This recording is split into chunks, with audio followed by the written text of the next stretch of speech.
Livro Contos Novos, Mário de Andrade. Conto 6, O Peru de Natal. O nosso primeiro Natal de família, depois da morte de meu pai, acontecia 5 meses antes. Foi de consequências decisivas para a felicidade familiar. Nós sempre fomos familiarmente felizes. Nesse sentido muito abstrato de felicidade, gente honesta, sem crimes, lar sem brigas internas, nem graves dificuldades econômicas.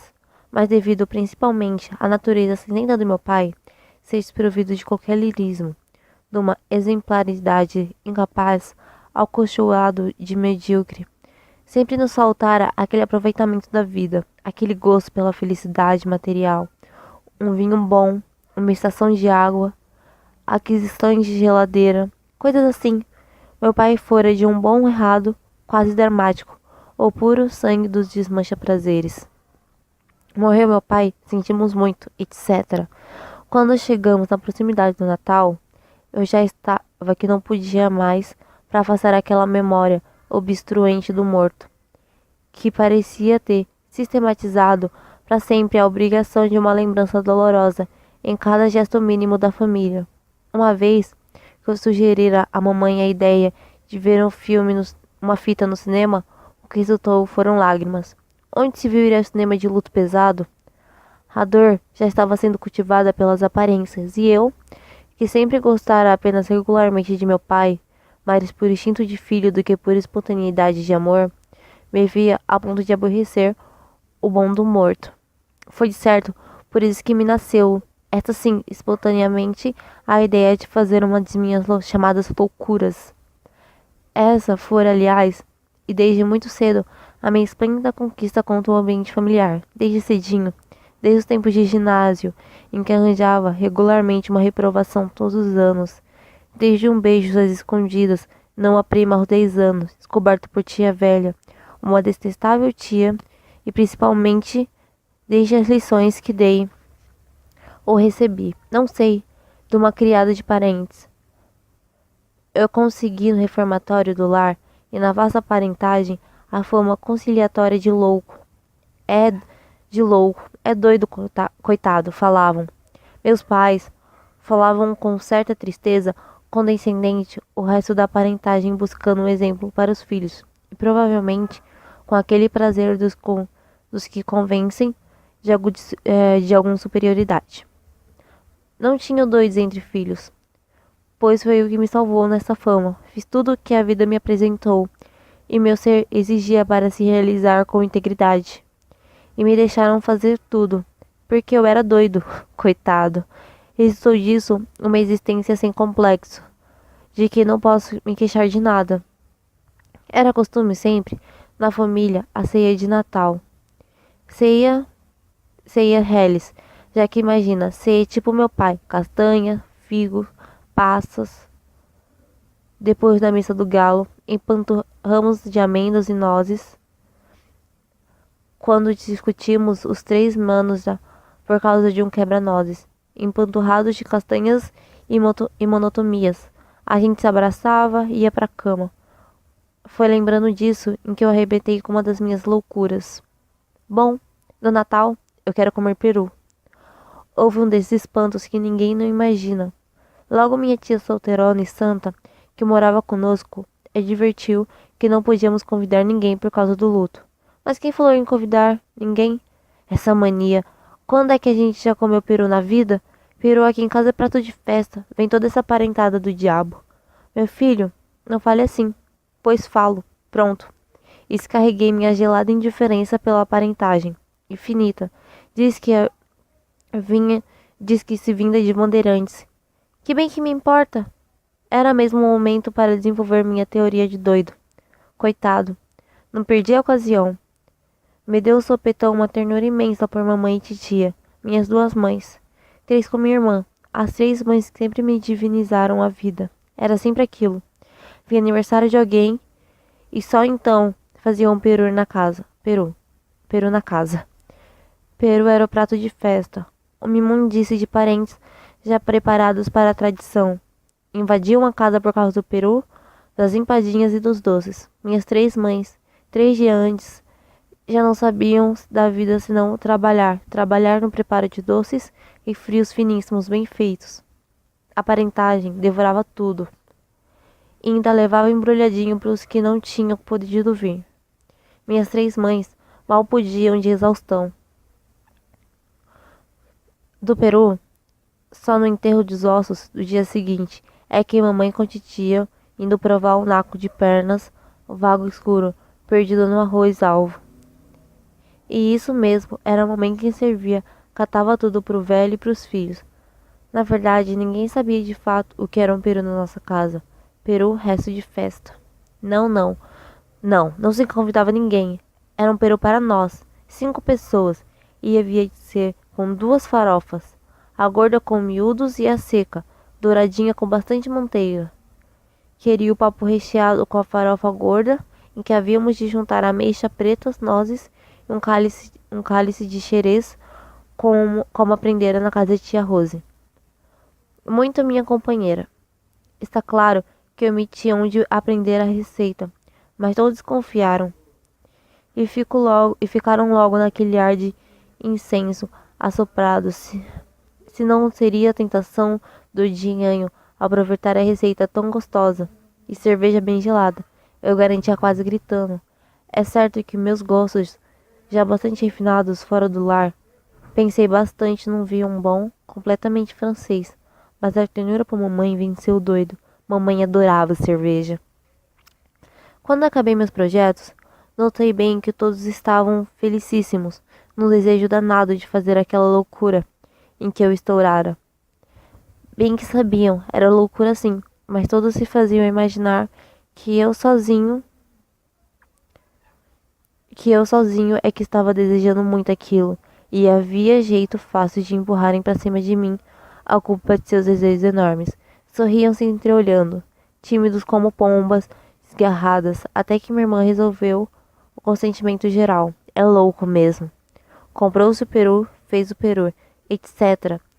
E depois de uma missa do galo mal rezada, se deu nosso maravilhoso Natal.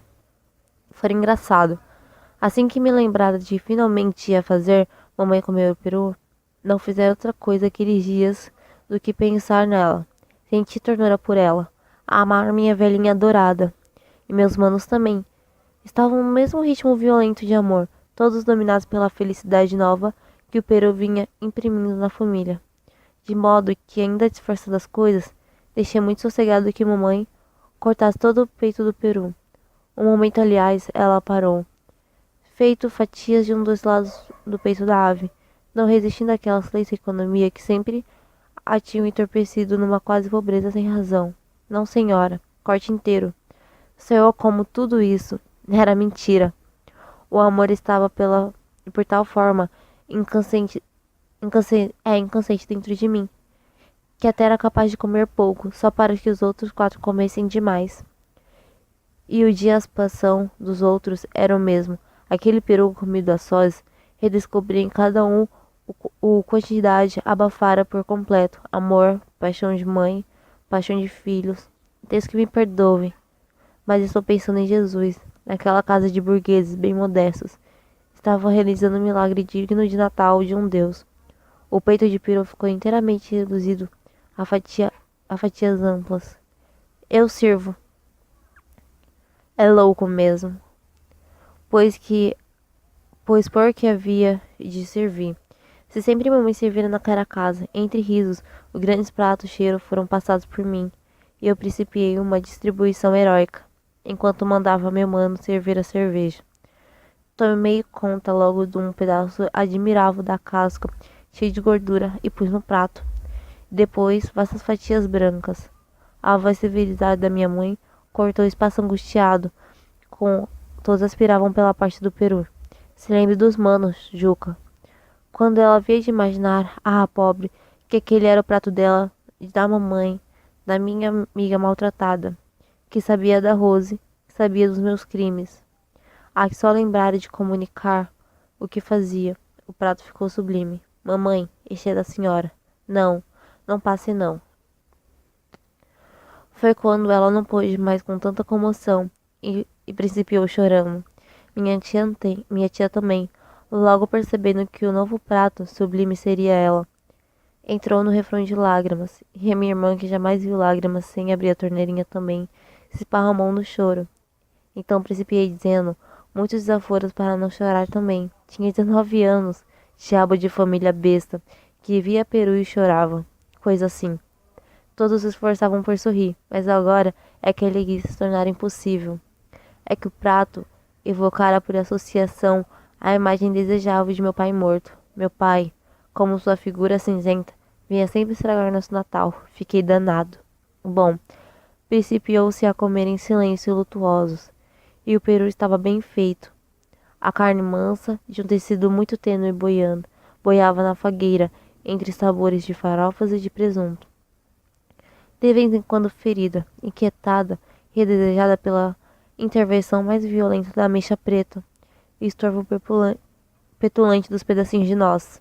Mas papai, sentado ali, gigantesco, incompleto, uma censura, uma chaga, uma incapacidade, e o peru estava tão gostoso, mamãe por fim, sabendo que o peru era um manjar mesmo digno de Jesusinho nascido.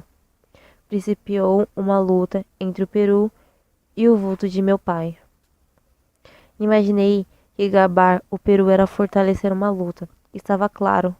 Eu tomara decididamente o partido do Peru, mas os defuntos têm meios visguentos, muito hipócritas de vencer.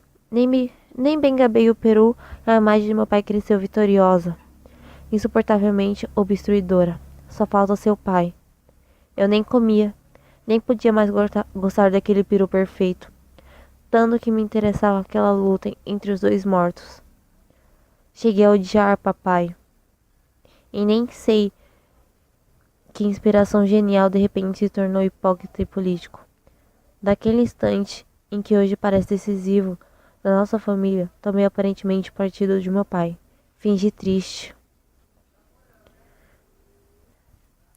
É mesmo, mas papai, que queria tanto bem a gente, que morreu de tanto trabalhar para nós, papai foi lá pro céu e há de estar contente. Hesitei, mas não resolvi mencionar mais o peru. Contente de ver nós todos reunidos em família. E todos principiaram muito calmos, falando do papai.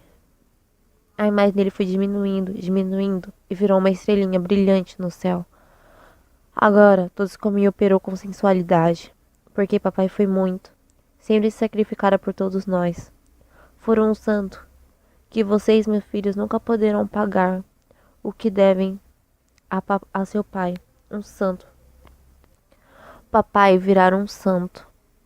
Uma contemplação agradável. Uma inestornável estrelinha do céu. Não prejudicava mais ninguém. Por objeto de completação suave. O único morto ali era o peru, dominador, completamente vitorioso. Minha mãe, minha tia, nós, todos alagados de felicidade. Ia escrever felicidade gustativa. Mas não era só isso. Era uma felicidade maiúscula. Um amor de todos, um aquecimento de outros, parentesco, distraídos de um grande amor familiar. E foi. Sei que foi aquele primeiro peru comido no receoso da família. O início de um amor novo, reacomodado, mais completo, mais rico, um incentivo mais complacente e cuidadoso. Nasceu então uma felicidade familiar. Para nós, que não sou exclusiva. Alguns terão assim grande, porém, mais intensa que a nossa, é impossível de conceber. A mamãe comeu tanto peru que por um momento imaginei aquilo podia lhe fazer mal, mas pensei, que faça, mesmo que ela morra, mas pelo menos uma vez na vida comeu peru de verdade. A tamanha falta de egoísmo me transportava o nosso infinito amor. Depois vieram as uvas leves e uns doces, que lá na minha terra levam o nome de bem casados.